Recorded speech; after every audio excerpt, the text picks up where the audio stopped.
public outcry and calls for arrests in the killing of an African-American man in Georgia more than 2 months ago are intensifying. As Yamiche Alcindor reports for our Race Matters series, the case drew widespread public attention after a video of the shooting was released earlier this week.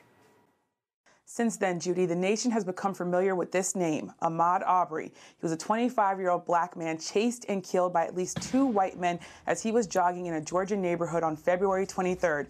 2 of those men, Gregory McMichael and Travis McMichael, said they pursued him because they believed he looked like a suspect in recent burglaries. Arbery was unarmed. The video shot from behind seems to show Arbery was trying to go around their truck. They then confronted him and later shot him. They told police he attacked them as they were trying to hold him and wait for police. His father, Marcus Arbery, and his attorney, Benjamin Crump, join me now. Thanks so much for being here, both of you. Mr. Arbery, Ahmaud was your baby son. He was your youngest. He was also an athlete. He liked to run. Tell me a little bit about how often he ran the route that he ran in that Georgia neighborhood and whether or not he had any reason to fear for his life. Well, he ran all the time. Everybody knows he ran all the time. So I don't see why this happened to him, because that's all he did is ran and work out. He ran like 3, 4, 5 miles a day. Everybody know he ran. So I don't know why they racial profiled him and done him like that, because all he did is work out and ran and just took care of his body because he had dreams. Now all his dreams gone because they took his life for nothing. How familiar was this neighborhood to your son in particular? He stayed right across the street. His mother had a house right across the street from that neighborhood.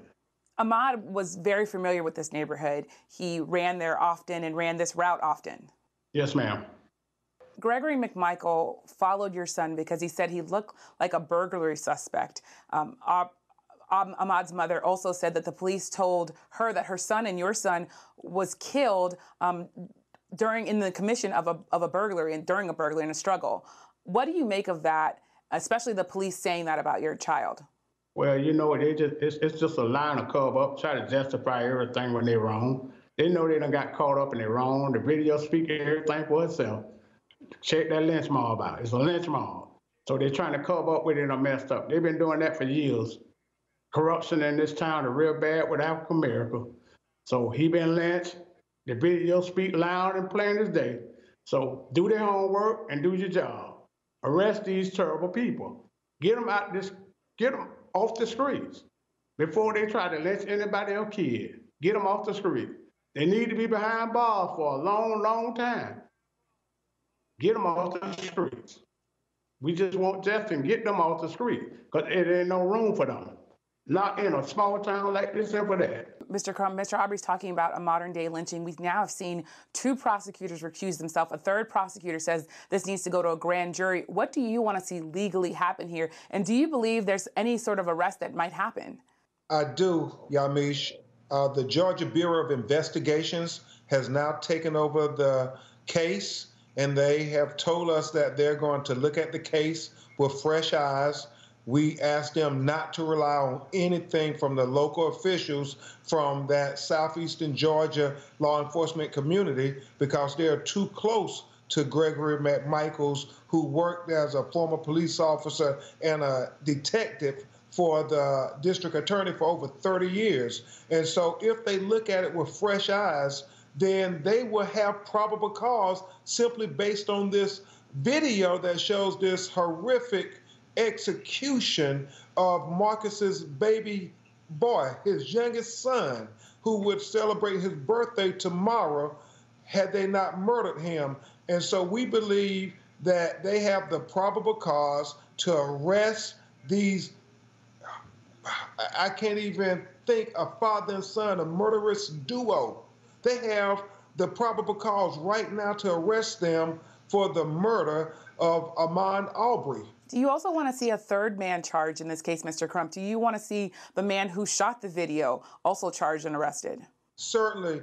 The person who was in the vehicle helping them to chase Ahmaud Arbery just because the color of his skin, because we don't buy any of this allegation that he was committing a burglary. There's no evidence of that. He had a T-shirt on and shorts. He didn't have burglary tools or a mask or anything. He was simply a young man exercising. And as Mr. Marcus has said on many of occasions, if this was him and his son Amon, and they got in a truck with a shotgun and a .357 Magnum, and they chased a young white man who was jogging through the community in broad daylight, and he ended up dead, they would be arrested immediately. And anybody who aided and abetted them, anybody who videotaped them, or anybody who was with them will also be held accountable. So why do we have two justice systems in America, one for Black America and one for white America? Mr. Aubrey, Trayvon Martin was killed on February 26, 2012. Your son was killed on February 23rd.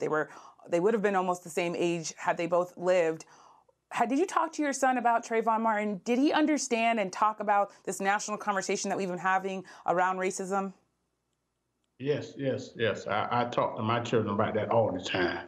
And they all follow that Trayvon Martin murder too. My children know. All three of them know. Tell me about that. Tell me more about how you talked to your son about Trayvon Martin. I just told him that racism is pretty deep when you're a Black African American. You just got to, you just can't fall in their hand because they really set you up when you're racial profile. They set you up to lower you where they want you at, and then they take your life. That's racial and hate. I always told my kids about that. And what do you want? And what do you want the nation to know about your son? Yeah, I just want the nation to know that he was a good boy, well-mannered, and he just loved the people. You know, he's the kind of young man, if you needed $1 and he had $1, he gave it to you. And now you want to see justice for your son? Definitely. I just want to see this lynch mob behind bar where they belong at. Because if you don't put them behind bar where they belong, they're gonna find a way to kill again. And there ain't no room for that in this little small town. Well, Mr. Aubrey, Mr. Crump, thank you so much for joining me. I appreciate you both coming on. Thank you, Yamiche. And a note, we are reaching out to police, prosecutors, and the McMichaels to see if they will speak to us as well in coming days.